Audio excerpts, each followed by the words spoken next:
Psalm 52. Now, in case some of you thought we skipped 51, we did that back when we considered the 6th Psalm. We found that there were 4 Psalms that formed a series, had to do with David's sin and his confession, and then his heart of thanks for having been forgiven. That series is 38, then 6, then 51, then 32. If you read those 4 Psalms in that sequence, well, I think you'll get that full story. Now, you notice on that 51st Psalm and on the 52nd one, there's more than just a simple title. Many of the Psalms are entitled A Psalm of David or something, a Psalm of Asaph or something like that. But then you have a number who give the historical setting. Most of the Psalms have a historical setting. That is to say, the words arose from a particular situation in which the psalmist found himself. And just because that historical setting is not given doesn't mean there isn't such a one. But 14 of the 150 Psalms tell us what the historical setting is. And most of these 14 are in this book 2. You remember that the book of Psalms is actually 5 books. And we saw how that was. And out of these 14 that give the historical setting, 8 of them are here in this second book, and most of them in a series here. So in Psalm 52, we read that it's to the chief musician, Maschil. Now, when you see a line like that before it says a Psalm of David, many think that that really is a subscription, and that this to the chief musician, Maschil, should go with the 51st Psalm, and that this title should start with a Psalm of David. You find that quite frequently, and the scriptural credence for that would be in the book of Habakkuk. You may remember that there is a psalm within the book of Habakkuk, and it has a superscription and a subscription. And the subscription, which is clearly a subscription, in Habakkuk is similar to many of these lines such as we have here. So you'll see in the 51st Psalm, again in the 52nd and the 53rd, there's pretty good evidence that the part of those that appear before the line a Psalm of David actually should be a subscription to the previous Psalm, and then the rest of it a superscription to the Psalm that you're going to read. Originally, these Psalms weren't marked off with numbers like this. They weren't numbered originally, and so it was easy for it to get brought about in this manner. But this is a Psalm of David when Doeg the Edomite came and told Saul and said unto him, David is come to the house of Ahimelech. Now, the historical setting for this psalm then is 1 Samuel chapter 22.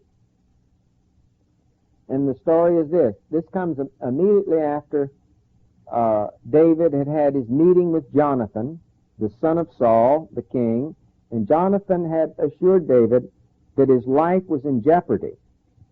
And so David had fled into the wilderness, and he stopped in a nearby city where the priests stayed and were trained and so forth. And there was the sword of Goliath, whom David had slain many years previously. And you remember that this priest, Ahimelech, gave him bread to eat, even though it was sacred bread, and sent him on his way. But they had a kibitzer, someone that was looking on, this man Doeg. Now, there's quite a lot about Doeg. We're told that in one place that he was the chief of all the herdsmen of King Saul. He had a very important position, and he wielded much power. And in order to ingratiate himself with the king even more, he went and told King Saul what this priest Ahimelech had done in helping David and David's men. And this infuriated Saul, and he went with his soldiers down to speak to his officers, down to speak to Ahimelech and ask him. And Ahimelech did not deny that he had helped David, but what he tried to do was to persuade Saul that David was not Saul's enemy, that David was a very faithful subject of the realm of King Saul. But immediately Saul ordered his soldiers to kill Ahimelech and all the other priests that were there. And the soldiers refused to do it. And so then he turned to Doeg, who was not a soldier, and asked him to slay the priests. And Doeg found a lot of delight in this. And he and his men slew 85 priests. And they liked that so much till they went into the city where the priests lived and slaughtered the whole city, and in a terrible massacre. And then when only one of the priests escaped, and he went and informed David of this situation. And David was very sorrowful that his actions and the kindness of the priest to him, to David, had brought about their slaughter.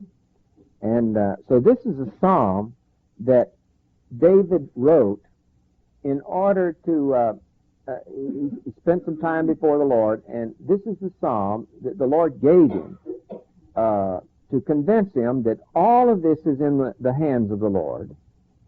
You see, we tend to forget, and David forgot momentarily, that God has an entire eternity to even the score.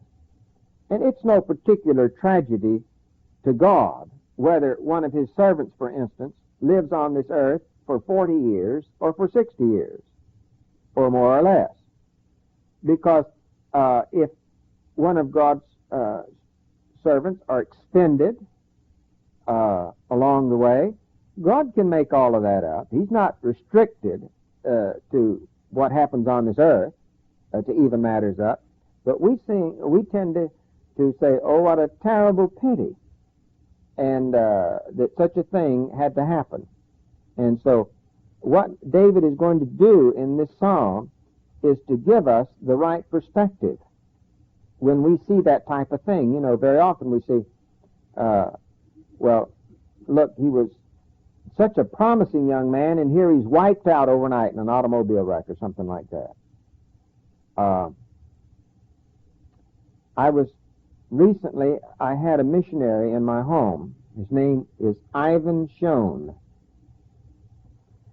Ivan was a carpenter in St. Petersburg, a young man with 3 little tiny daughters, each a year apart. They were age 1, 2, and 3. And, no, 2 daughters and son. Anyway, 3 little children. And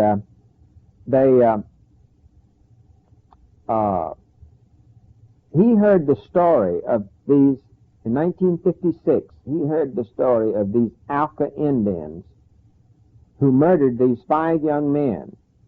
And he was reading some of the words from some of their diaries before they died. They'd already counted themselves as dead and alive unto God for whatever his purposes were.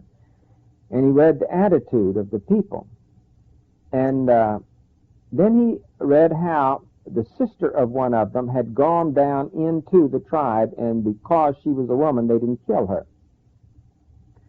And so this challenged his heart, and he and his wife, they sold everything they had, and they went to Bible school at Biola in California to take a short medical course, and she took a dental course.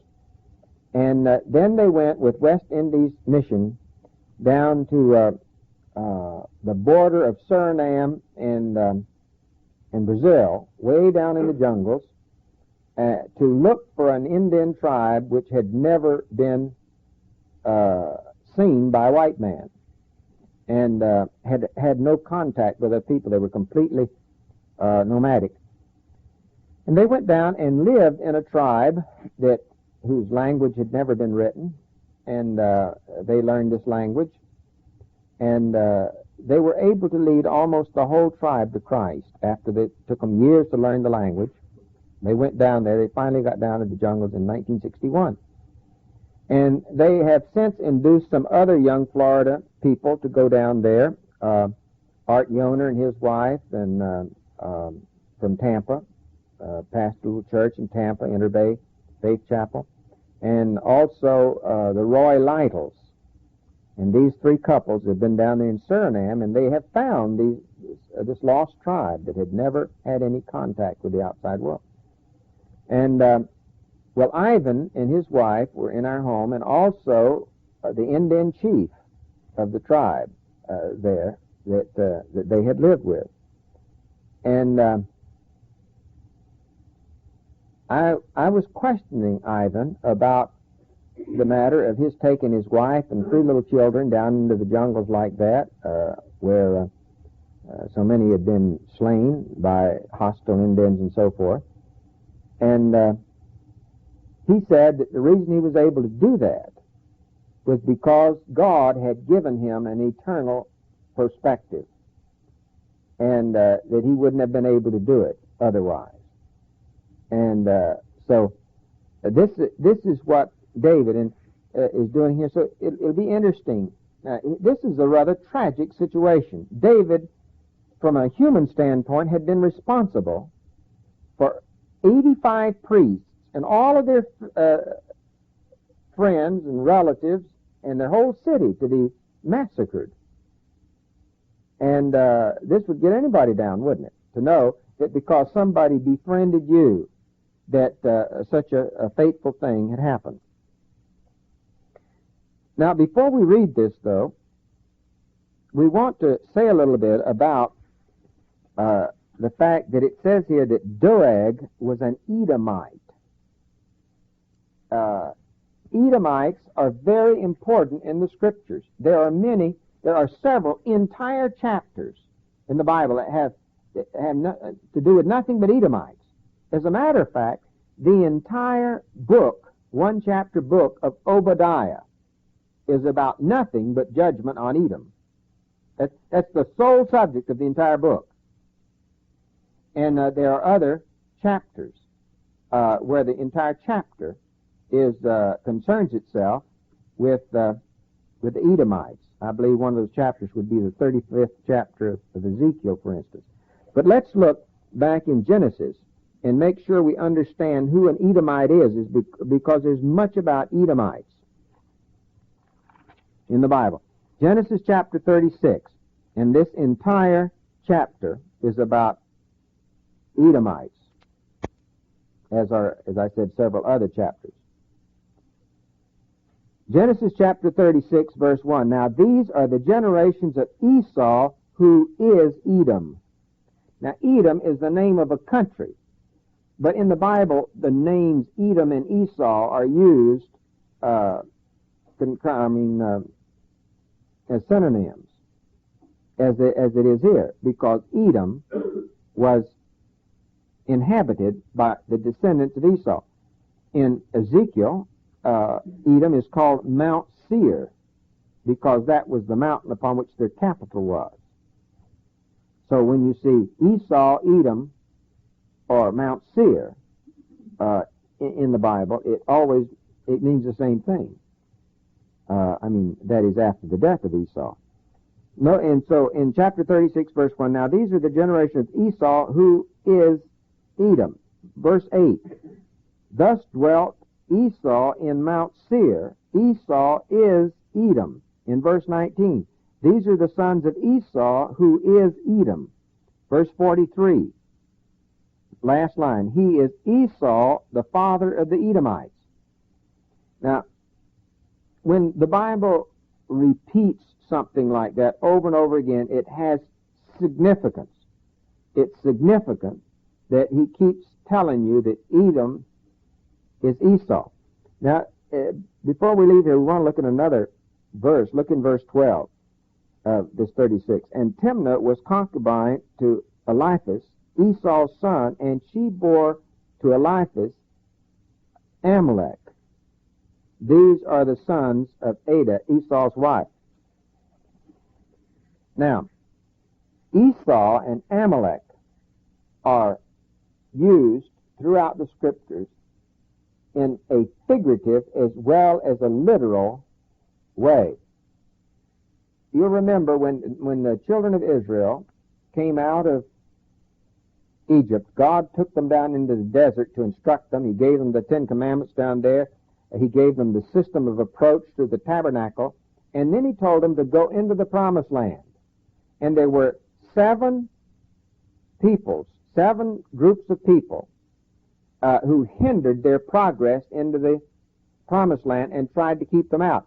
And going in a semicircle around from the Mediterranean Sea, those were the Philistines, then the Amalekites, and then the Midianites, and then the Edomites, and then the Moabites, then the Ammonites, and the Ishmaelites in conjunction with the Ammonites. Now, those 7 different peoples tried to keep God's people out of their inheritance, their place of victory and rest. And that, of course, is figurative of those things in this life which would attempt to keep us from a restful, victorious Christian life. Then on the inside of the land, there were 7 other tribes, all of which were greater and stronger than the children of Israel. I don't remember if I can remember those, name all those off, but there were the Amorites and the Canaanites and the Girgashites and the Jebusites and the Hivites and the Hittites and the Perizzites. Well, that's 7, isn't it? Is that 7? Okay. Amorites, the Canaanites, the Jebusites, the Girgashites, the Hivites, the Hittites, and the Perizzites, and the Canaanites. Okay. There were 7 of them anyway. 7 that surrounded the land that kept the people from getting in, or tried to, and 7 inside that tried to keep them from enjoying it after they got in. And we have that parallel that represents something for us. Well, notice that 2 of these people that tried to keep them from getting in were the Amalekites and the Edomites. And they stand for something. Well, what does Edom stand for when you see it used figuratively in the Bible? It stands for that tendency we have to put more importance on the temporal, the material, than we do on the spiritual. Now, Esau was a very religious man, and he was very, very glad to practice his religion. And except he couldn't see, if he were about to starve to death, what good religion was, so to speak. And so he sold his spiritual inheritance for, he sold his whole right to be the father of the Messiah and the Savior of the world, you might say, through his progeny. He sold that because he was hungry. It was that thing which says, I have to get me a Sunday job to make ends meet, and I won't be able to go to church anymore. That type of thing. Now, I don't mean to say that God doesn't want anybody to work on Sunday. I'm sure some people are supposed to work on Sunday. That's not what I mean.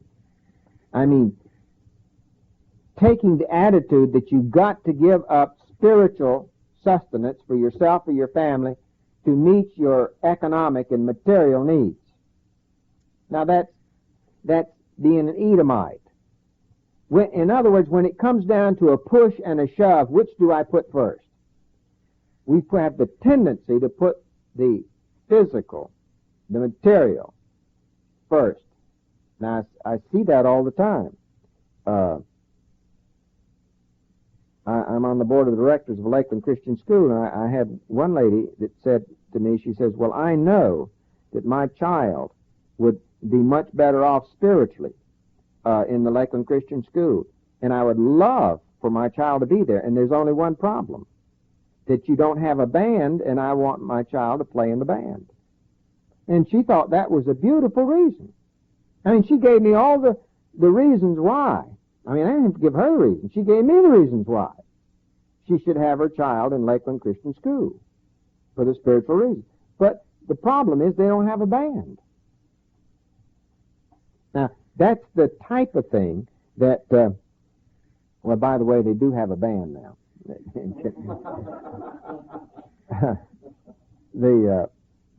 But they didn't then.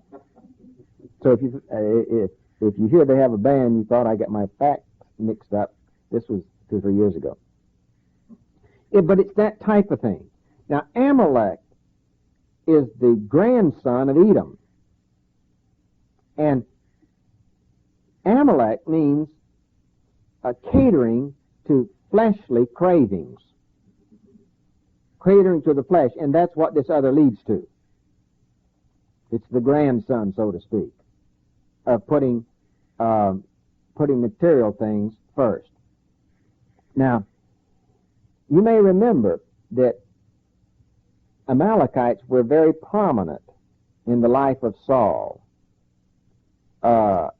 He spared Agag, the king of the Amalekites, because he wanted, so to speak, protect the best of the material things for God's sake, he said. And then his final thrust through with the sword was at the hand of an Amalekite, if you remember, if you read the death of Saul. The Edomites are always the enemies of the Israelites, whether it's Gideon fighting or whether it's Jehoshaphat. You'll find the Edomites right in the thick of it. And it comes all the way down to King Herod, who was an Edomite, and the one that had the babies massacred. He stepped right into Doag's footsteps, so to speak. Now, Saul had no business giving any authority to an Edomite of any kind, and he made an Edomite his right hand. And so you can be sure whatever spiritual was supposed to go right, the Edomite would slay it. And there's where you get the figurative meaning here. Now, don't get me wrong. Doag was a literal human being. It's not just a fairy tale. It's a true account of a story that has a figurative as well as a literal meaning. That's what I'm saying. So much for Doag and the Edomites. Now, here's the psalm, Psalm 52. First, David is going to, more or less in the psalm, speak to Doag. And he says, why boastest thou thyself in mischief, O mighty man? See, an exalted position. The goodness of God endureth continually. He says, you may think you're going to get away with something evil, but God is a good God, and he's always been, and he's going to be forever, and good's going to win out. Thy tongue devises mischiefs like a sharp razor working deceitfully. Now you went up, used your tongue to egg King Saul on to bring this about. Thou lovest evil more than good, and lying rather than to speak righteousness. Thou lovest all devouring words, O deceitful tongue. In other words, you knew that your words would be devouring words. They would eat something up. Then that's the first half of the psalm, telling what Doag is. Doag is. Then he's going to begin in verse 5. Verse 5 is a... oh, by the way, let me say something. See these little words, Selah? Usually you'll find it at a break in the psalm. But they were written along in the margin beside the psalm, and sometimes they're 1 or 2 lines off space. they weren't that precise in where they copied it. And this Selah evidently belongs after verse 4. You're going to see that twice again when we get into another psalm tonight, because that's where the division is. It's easy to see that. That's where the pause is, after verse 4. And you can see how in the original, here he was just riding along like this, and then Selah was out on the margin. And it didn't necessarily. You see, let's suppose your sentence ended in the middle here. Well, they wouldn't put the Selah in there where it belonged. They put the Selah out on the margin, and everybody knew that it was back here at the end of this sentence. Well, it was easy for it to get one line off here, and the lines were long across this way on the scroll. So when the next guy copied it, in the short lines we had, it's easy for your Selah to be off as much as 3 or 4 lines. And so you need to look and see where it belongs. Usually it's in the right place, but we're going to come across 2 psalms here where it's obviously in the wrong place. And this Selah that you find at the end of verse 3 should be at the end of verse 4, because it's a clear break. The psalm actually has a part which tells what Doeg is, and then beginning in verse 6, it has a part that tells what the psalmist is, and in between it says what God is, or what God's going to do. See, if you had a Selah at the end of verse 4, you would have another one at the end of verse 5 where you find that one. God shall likewise destroy thee forever. He shall take thee away and pluck thee out of thy dwelling place and root thee out of the land of the living. He tells what Doeg is, and then tells what's going to happen to him. He's going to be rooted out of the land of the living. Then verse 6, the righteous also shall see and fear and shall laugh at him. Lo, this is the man. And when the Bible says laugh at him, it's sort of like the phrase, he who laughs last laughs best. It doesn't mean making a big joke out of it. It means the one that's going to still be around to see what the end result is. It doesn't have exactly the same connotation we think of as laugh is merriment. And laugh is not used. In the Old Testament, the laugh is not used in that respect. For instance, it says, God shall laugh at the wicked. Doesn't mean that he's going to get all happy and hilarious about it. It means that he sees what they do as folly. So in verse 6, the righteous also shall see and fear and shall laugh at him. Lo, this is the man who made not God his strength, but trusted in the abundance of his riches and strengthened himself in his wickedness.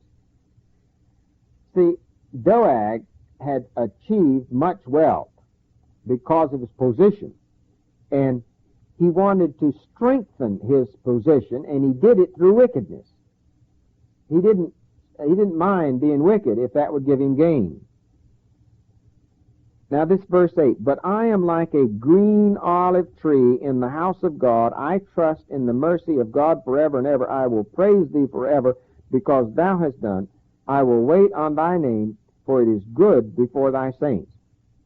The psalmist tells of his trust. Now he says, I am like a green olive tree. We need to pay attention to that because sometimes green is used figuratively in the Bible. Sometimes olive is used figuratively, and sometimes a tree is used figuratively. And so, does this have a figurative connotation? Well, yes, it looks forward to David's eternal reign. See, David is a psalmist here. We're told it's a psalm of David. And he's saying, look, Doeg's on top now. Doeg's got all the power. He can have anybody killed he wants. He can have all the wealth he wants. It looks like he's on power. The Edomite might is won out. And it looks as if the righteous man, who was David in this case, has lost. But he says, never you mind. God is going to even things up, and you're going to be cut off from the land of the living, and I am a green olive tree. Green speaks of life. Olive speaks of the power of God from which oil comes. Oil, when it's used figuratively in the Bible, stands for the empowering of God. And then the tree stands for a kingdom. It simply means that God has promised him that he'll be king. And and his kingdom's going to stand. So in the long run, he's going to come out because he believes in the promises of God. Now, no doubt, when Jesus Christ was going to the cross of Calvary, and the women were weeping, he was drawing from this term when he spoke of himself as a green tree. Hold your place here a moment and look in Luke chapter 23, and you'll see this reference that Christ would evidently have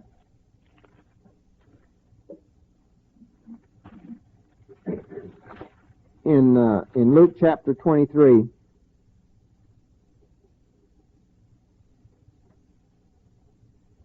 And by the way, this particular account is found only in Luke. It's not found in the other four Gospels. In Luke chapter 23, verse 25, verse 27. Luke 23:27. And there followed him a great company of people and of women who also bewailed and lamented him. But Jesus, turning unto them, said, Daughters of Jerusalem, weep not for me, but weep for yourselves and for your children.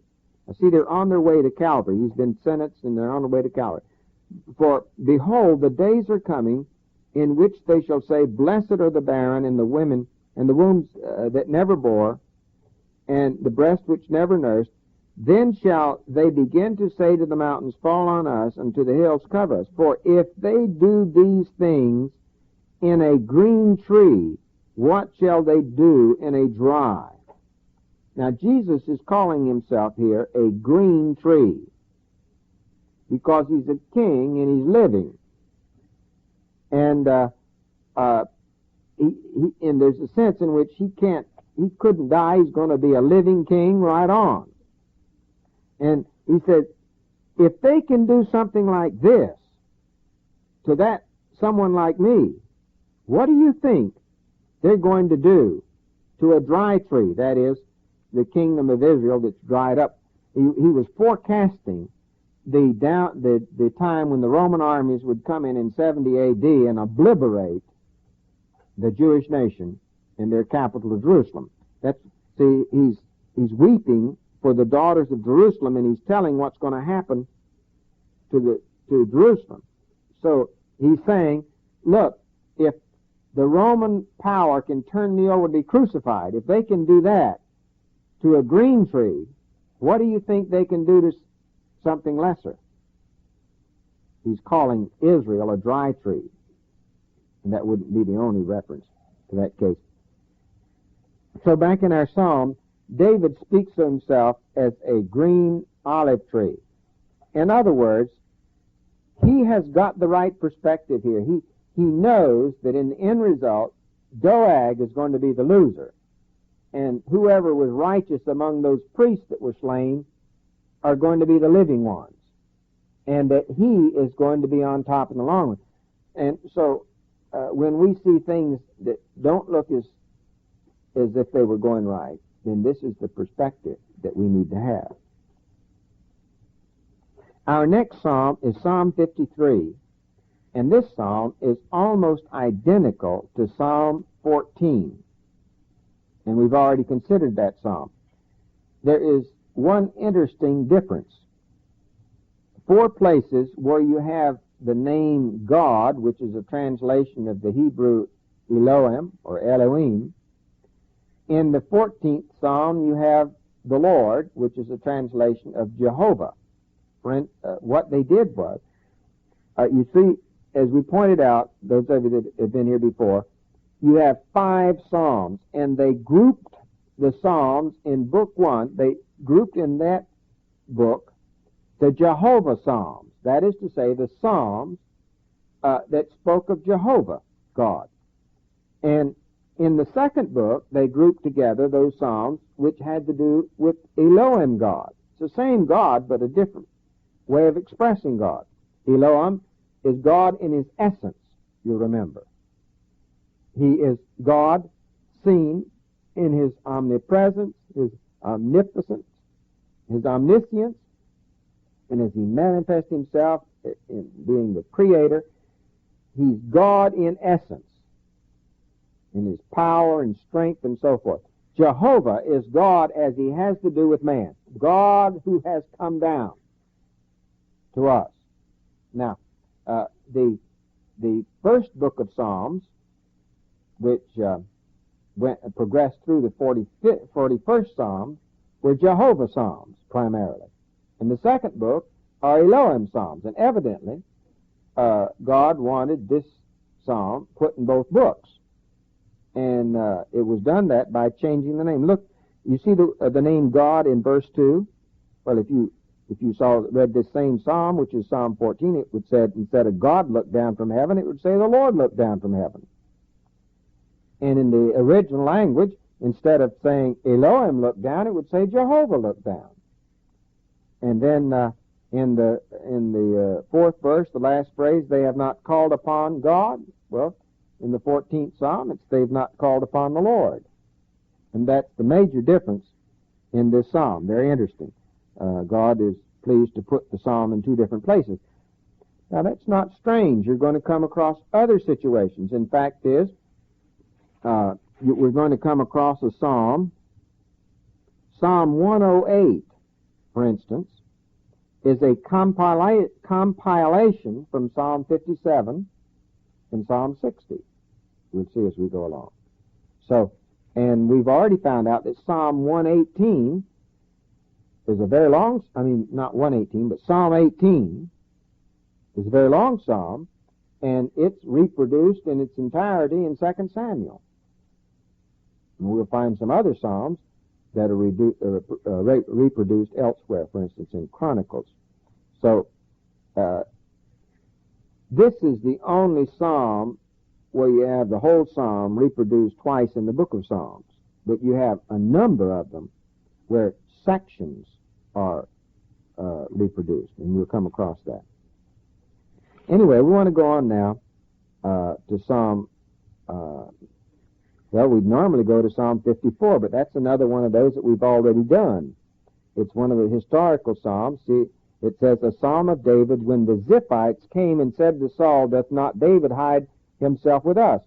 Well, this was when David was hiding in the cave, and we took Psalm 54, Psalm 57, and Psalm 7. They came in that sequence. So when we were studying Psalm 7, we also studied this psalm. Whether you remember it or not, that's what we did. And if you want the sequence again, the chronological sequence, then it's 54, 57, and then 7. So let's progress on to 55. Now, the 55th Psalm is interesting because it's one of 4 Psalms that prophesy concerning Judas Iscariot. In the first chapter of the book of Acts, the Apostle Peter has something to say about Judas, and he refers to 4 Psalms. Now, the first of those 4 was 41, and we've already studied Psalm 41, and when we studied Psalm 41, we had considerable to say about this Psalm 55, but we didn't consider it verse by verse. But we did go into the fact that of the historical significance. And it's a psalm that has to do with the time when David's son Absalom had usurped the kingdom, and David was fleeing. A number of the Psalms have their setting there. And most of his downfall, David's downfall, had come through the treachery of one of his advisors. And this advisor's name was Ahithophel. And we found out before that Ahithophel's life and actions paralleled Judas In other words, they looked forward to it. Ahithophel was the counselor of the king, and he betrayed him for certain pieces of silver, and then he in council, and then he went out and hung himself, if you'll remember. The story, if you want to read about Ahithophel, I'm going to recall that part about pieces of silver. I don't remember that was part of it, but he was his ministry paralleled that of Judas's, and he went out and committed suicide, just like Judas did. Now, this is a psalm that David is writing about his plot. See, now, what has happened is Absalom has convinced a good number of the people in the king's court, in David's court, that Absalom should be king, that David's now too old to reign, and that he shouldn't be king anymore. And so Absalom has taken over the kingdom and has sent his armies in pursuit of David and David's armies. And Ahithophel advised Absalom to run him down until he got him. But remember, David had left a spy, so to speak, a counter-espionage agent. Said the word wrong. Anyway, counter-spy. And he had been successful in thwarting Ahithophel's counsel to Absalom. So let's just start reading, and we'll see it unfold as we go along. We're in Psalm 55. Give ear to my prayer, O God, and hide not thyself from my supplication. Attend unto me, and hear me. I mourn in my complaint, and make a noise because of the voice of the enemy, because of the oppression of the wicked, for they cast iniquity upon me, and in wrath they hate me. My heart is sore pained within me, and the terrors of death are fallen upon me. Fearfulness and trembling are come upon me, and horror hath overwhelmed me. And I said, Oh, that I had wings like a dove, for then would I fly away and be at rest.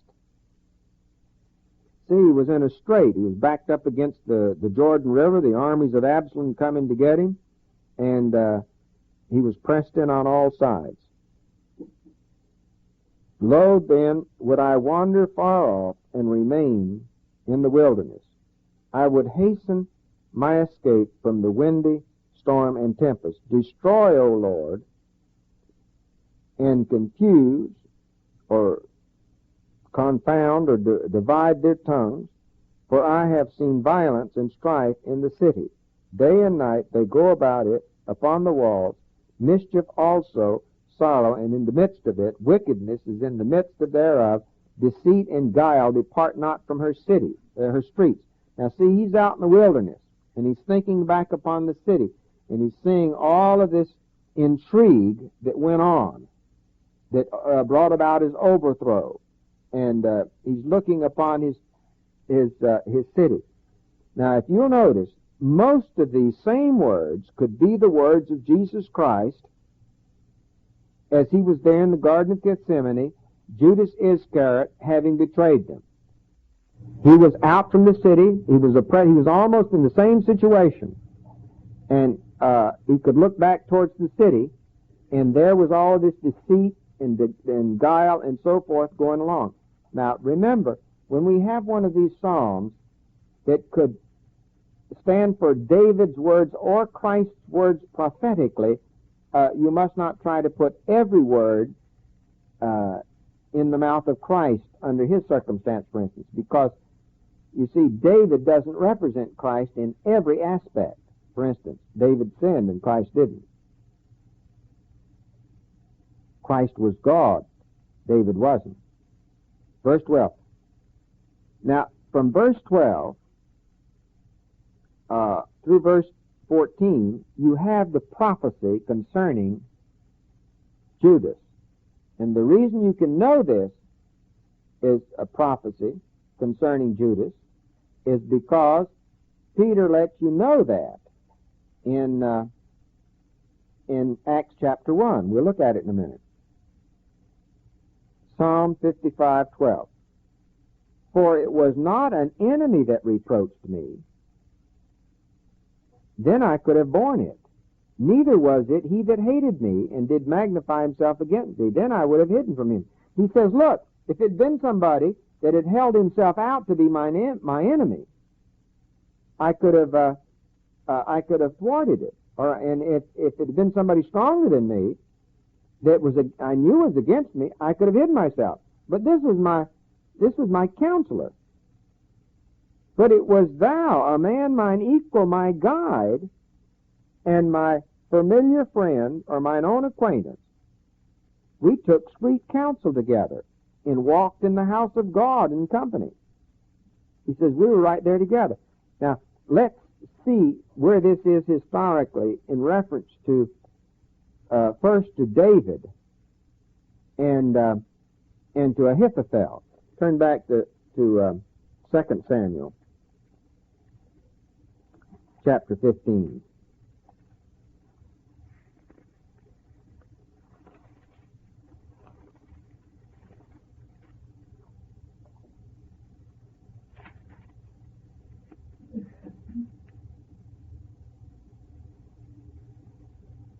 Verse 12.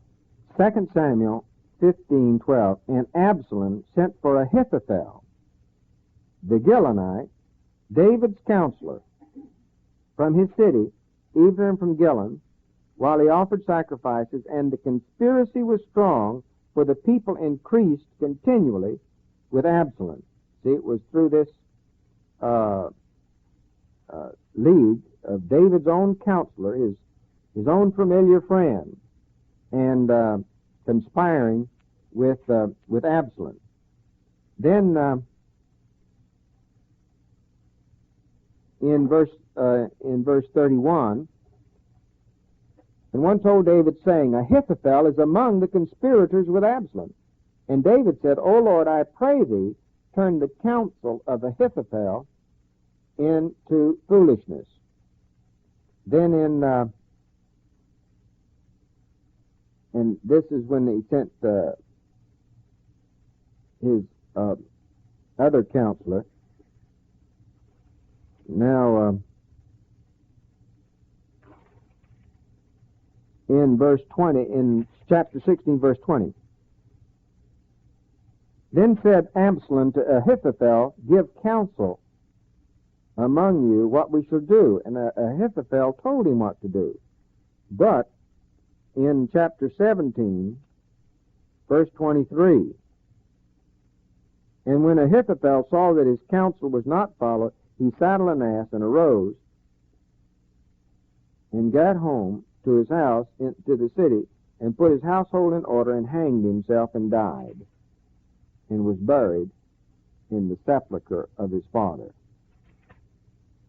Now that's what this psalm is about. It's about that conspiracy on the part of Ahithophel. And we saw that when we were back in Psalm 41, verse 9.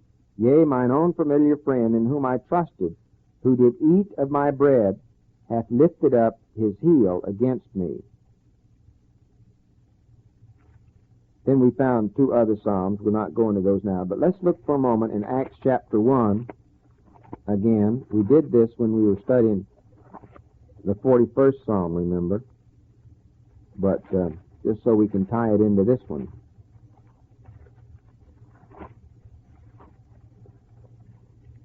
In Acts chapter 1,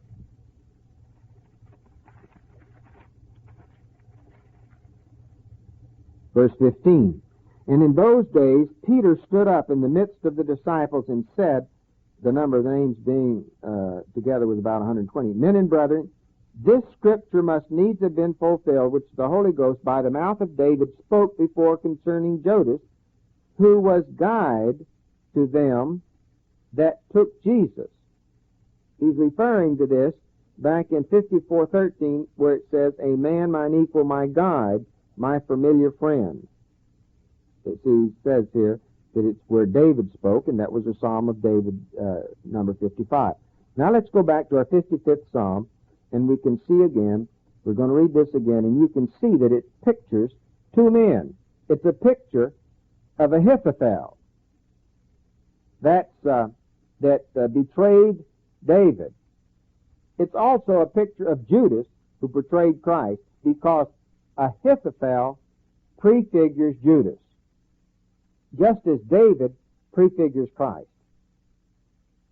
That's why you can take some of the words of David here and prophetically make them apply to Christ. All right, Psalm 55:12. For it was not an enemy that reproached me, that is one that held himself out to be his enemy. Then I could have borne it. Neither was it he that hated me, or did let his hatred be known, did magnify himself against me, then I would have hidden myself from him. But it was thou, a man my equal, my guide, my familiar friend. We took sweet counsel together and walked in the house of the Lord in company. Let death seize upon them, and let them go down alive into hell or the grave or Sheol, for wickedness is in their dwellings and among them. As for me, I will call upon God, and the Lord shall save me. Evening and morning and at noon will I pray and cry aloud, and he shall hear my voice.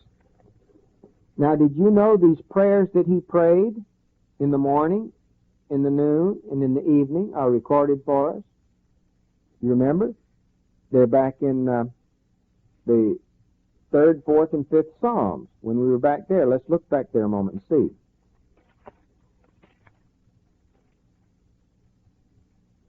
Look in Psalm 3. See the title?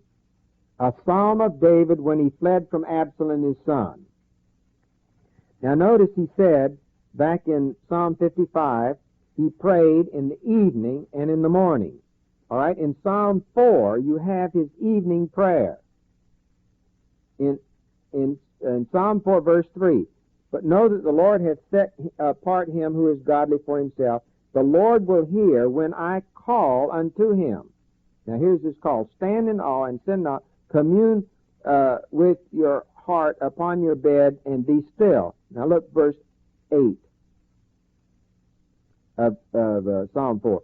I will both lay me down in peace and sleep, for thou, Lord, only makest me to dwell in safety. Now here David had fled from the city for his life, and the armies of Absalom were after him, and God had used Zadok to confute the counsel of Ahithophel, and he was able, in what appeared to be grave danger, to pray to God and receive peace of soul, and he communed with God on his bed, in verse 4, and then he laid him down and slept, because he had prayed in the evening.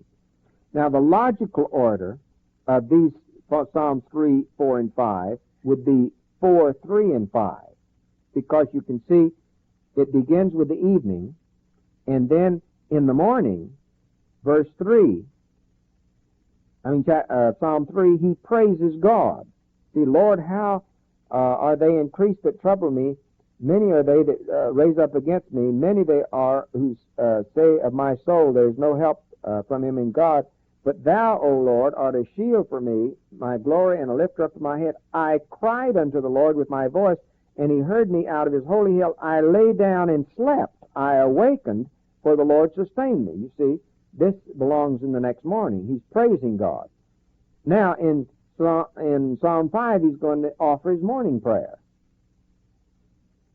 Give ear to my words, O Lord, consider my meditation, hearken to the voice of my cry, my King, my God, for unto thee what shall I pray? Here's his morning prayer.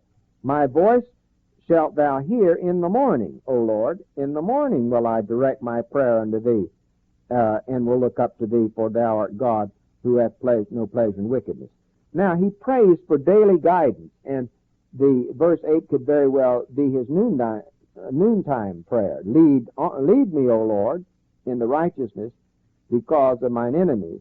they make thy way straight before my face. Now back to Psalm 55. In verse 17, evening, morning, and at noon will I pray, and cry aloud, and he shall hear my voice. So you see, if you want to know what he prayed, you just go back there and see what he prayed. And God gave him peace. He prayed evening, morning, and noon. That's God's calendar. We'd say morning, noon, and night, wouldn't we? Wouldn't we? No. But he says evening, morning, and noon, because the day started with the evening. Verse 18, he hath delivered my soul in peace from the battle that was against me, for there are many with me, or there are many that strive with me. God shall hear and afflict them, even he who abides of old. Because they have no changes, therefore they fear not God. That means they don't change their ways. They didn't ever fear God, and they still don't. He hath put forth his hand against such as are at peace with him.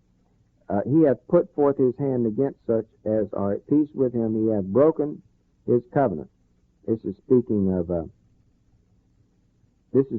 Absalom here. He here is Absalom. He, Absalom, hath put forth his hand against such as are at peace with him, and hath broken his covenant.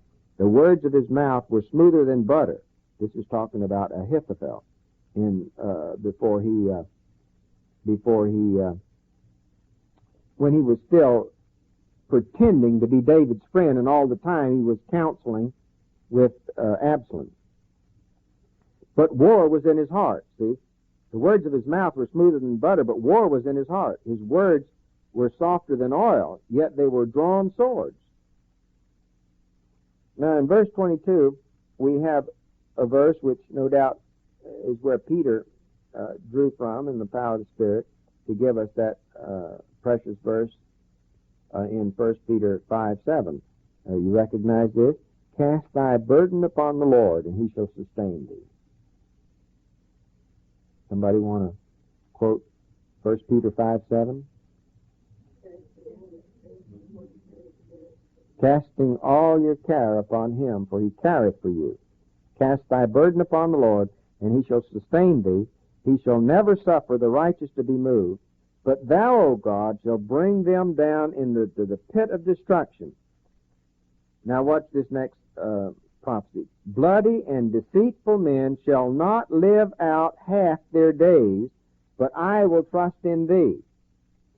Do you realize it was just the two top men at that time when he wrote this psalm were Absalom, who had usurped the kingdom, and his chief counselor, Ahithophel. In just a few days, both of those men were dead.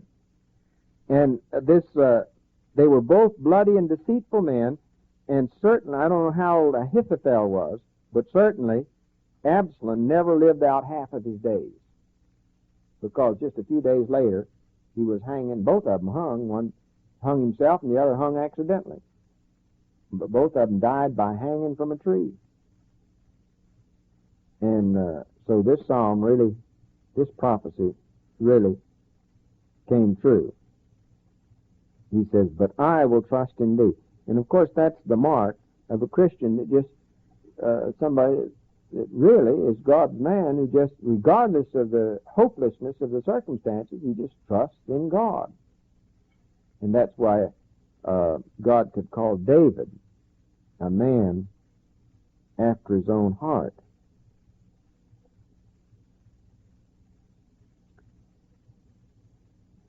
Now, next we'll be considering, next time together, Psalm 56. This has the same setting as Psalm 34 had, I believe, but we didn't really consider it, so we'll take a little time next time with Psalm 56. We have already done 57. That came in a series together with 54 and then in Psalm 7. So we'll do 56 next time. We will make a couple of references to 57 And then we'll go on to 58.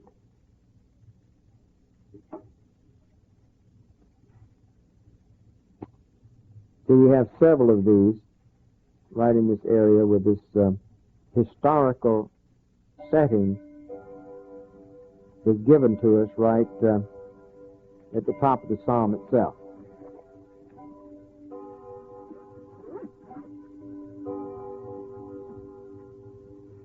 Father, we thank you for thy book, and we pray that you'd impress us with the need to apply ourselves to the study of the book if we want to understand that which our God says. In Jesus' name, amen.